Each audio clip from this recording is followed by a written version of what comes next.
Hi. This is just an explanation video on the settings of the storage, because I saw there's some amount of confusion.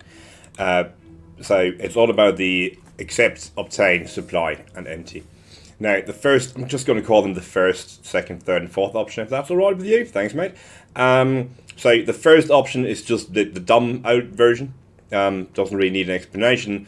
It's just that if somebody wants to get rid of that item in his hands, he's just going to go to the next place where he can place it and place it there.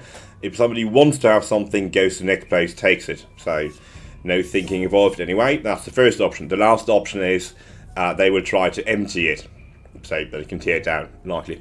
Okay, the interesting thing here is now the second and the third option, so supply and obtain. Good. I'm currently on update 4, as you can see on the bottom right corner, and we have a look at this mighty setup. So I do have this lumberjack here. He's gonna someday cut down a tree, and that is a sawmill because I really would like to have a plank. Alright, now there are multiple ways this could go. I could have one storage over there by the sawmill, set it to blocks and just have it to accept. Lovely. So what would happen is he's cutting down the tree, and those trees, those logs that he's obtaining there, he's gonna then bring there. Alright, that means now the lumberjack has some amount of walking to do. And let's say I don't want him to walk, I want him to concentrate on the job at hand, which also means that he can go home the moment the bell rings, and he doesn't actually have to, finish his job of carrying stuff over. The other version is, of course, that I have it directly here. Now, he's cutting down the trees. Once he's cut the trees, he can directly put them in there, and if the guy by the sawmill wants to actually have a log, he's just going to walk over there, grab the stuff, go back, do his sawing. But that also means I'm wasting power in between, and of course he may still be carrying loads of stuff instead of already enjoying a mud bath.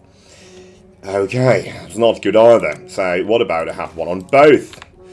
That's really just now a mix of the first two. Either I generally have enough logs around, in which case he won't have a spot to put a log in there because that one is already full.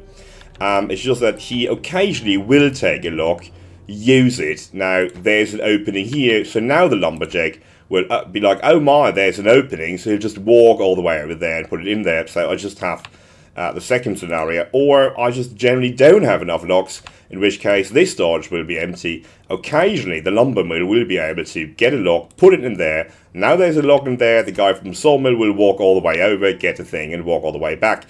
So it's just that depending on whether I have enough supply or not, one of these guys will still have to do the walking, so that's not the way either. Now here we get to the second and the third option, which makes the whole thing a bit more interesting. And that only works if you have a hauling post. Now, first of all, why would you want to just have yet another person who does all the carrying? I mean, I can have him carry the stuff a little bit, or him carry a little bit, depending on where I have that thing. How does it help to have a hauling post? Well, I mean, the hauling post will, first of all, even out everything a bit. The other thing, and that's the far more important thing, is the worker bonus carrying capacity plus 100%. So all the guys who are working here can just carry double. Guys at the hauling post are better at hauling than other guys. So anybody working at this place and doing the stuff, they work for 2. Okay, so you need a hauling post for this to properly work. And now what do? Well, you set this one, the one where you get the logs, set that one to supply. Okay. The lumberjack doesn't care about that. He will just continue to cut down trees and deliver them to the closest warehouse, which happens to be this, which happens to be set to supply. Good. The moment there is something in here, but not in here, assuming they're both set to blocks, the moment there is something in here but not in there, and the moment this is set to supply, the logistics guy will come over here, get the stuff, and carry it from here to there. Because of the carry bonus, they actually carry twice as much. That's the one good thing. The other good thing is, of course, now these guys can really concentrate on their job. So this guy doesn't have to do a lot of walking around and will actually utilize the power that is supplied, because likely you're supplying that power whether somebody's working in here or not. So it's nice if there's always somebody in here in the lumberman actually doing something. Unless, of course, you have loads of batteries. Actually, you want to have somebody actually doing something in here. And these guys now do the job of walking around. It also means that you can have, of course, you can, in the holding poles, you can just have golems there. And one big advantage of them is they can just carry loads. So do that. They can even, take the night shift, and then the next day, all of your stuff will already be where it's supposed to be. So again, at the place where you are making the stuff or harvesting it, you have a storage and set it to supply. At the place where you want to have it available for a building right next to it, you set it to obtain. As long as one of them has setting 2 or 3 and there's something else also, that one can even be on neutral. So I can keep that one on neutral and I can have this one on obtain. Everything's still going to work. What you can of course also do is have that one set to supply, have that one set to obtain, and just have another warehouse somewhere central, somewhere in the middle, and have that one on neutral. So what would happen now that you have all 3 settings available, haulers will try to keep this one full and they will try to keep that one empty. I mean, not empty, but as long as there's something else that wants it, they will put it in there. If that one was set to empty, even the lumberjack wouldn't put anything in. So you don't want it empty, you want to have on supply. Now it's great. Okay, if there are any locks available, the haulers will make sure they're put in there where the sawmill can take it. The lumberjack, when he gets his stuff, can place it directly at his doorstep.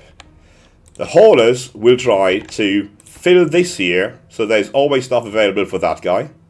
And should that one be full, they will still try to empty that one and supply the neutral ones, which you probably have in the middle as some kind of general central supply unit. And there you have it. Now you may be asking, well, isn't that a lot of storages? Well, first of all, nobody's forcing to use them, but the moment you use some kind of storage, you probably will want to rather have 2 mediums than 1 large. Also, storages don't really need space. That's the nice stuff. They don't need space if you think about it. So if you look at that. That, for example, here I've got some amount of woodworking, and below all of these guys is the storage. I just built them on top of the storage, so the storage doesn't actually need that much space. Now you might ask me, well, but now they have to go up the stairs. Well, there's another version where, just first dig a hole. So these crafting places here, the wood stuff, is on ground level. It's just that below them is a storage. They're on ground level, storage is just below, it's right around the corner. And below that is the housing, because I've got underground beavers. So storage doesn't really need space if you build stuff on top of that. So these are below ground and above ground, if I scroll the right way.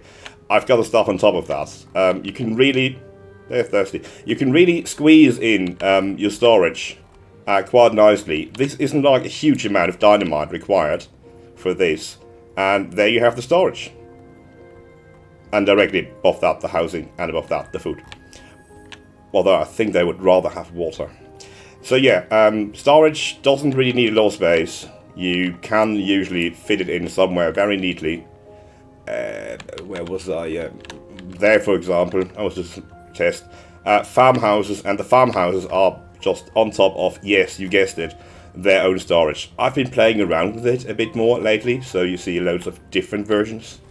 So somewhere in between those, there is a lovely, useful way of just squeezing your storages in somewhere without really needing any space if you just plan ahead a tiny bit. So much for that. Where was I? And I hope you now have more fun with those storages. It really makes a huge difference. Ever since I started actually using that, everything is so much faster, and I really like it. So I doubled my metal block output with the same amount of workers, just because I just placed them the right way and set up my storages correctly. Maybe I was just really, really bad before I tried, but after I set it up, everything got much better. So I highly recommend it. Anyway, that was all. Have a nice day.